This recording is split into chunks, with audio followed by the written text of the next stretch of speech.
Hello and welcome to the One Life Church devotional series where we cover the entire Bible in 20 months. Well, I'm up here in Johannesburg at a conference at the moment.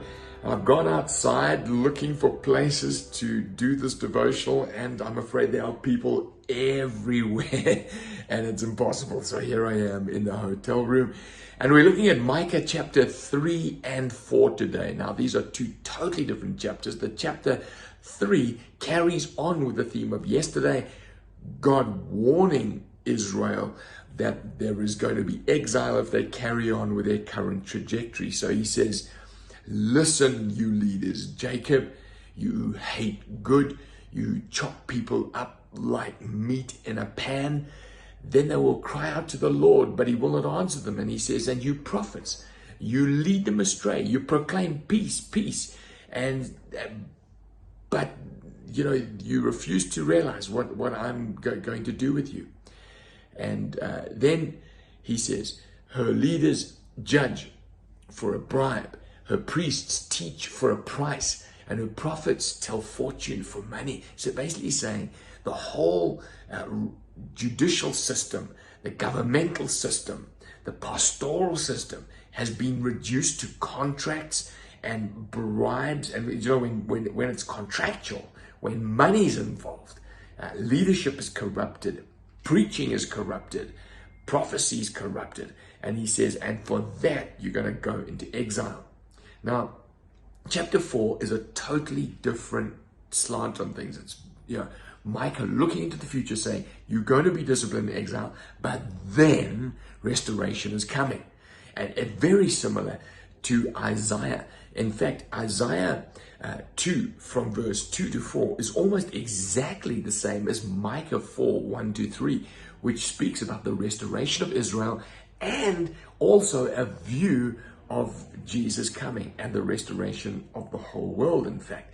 Now you might say, well, how are these verses so similar? Well, they were contemporary prophets. So either one was a disciple of the other, or maybe they quoted each other, or God just said the same thing at the same time. Now, these are the words of Micah chapter 4. Many nations will come and say, come, let us go up to the mountain of the Lord, to the temple of the God of Jacob. He will teach us his ways so that we may walk in his path. And the law will go out from Zion, the word of the Lord from Jerusalem. Now, this is quite clearly speaking about the time where Israel is restored after Babylon. It's clearly talking about that. But it's also got its eye on the last days. Matthew Henry says, in the gospel age at the very end, he says at that time.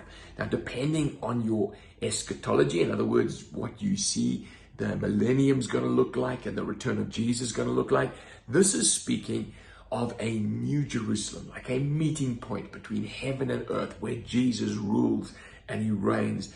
And he says they will beat their swords into plowshares and their spears into pruning hooks, talking about a time of peace.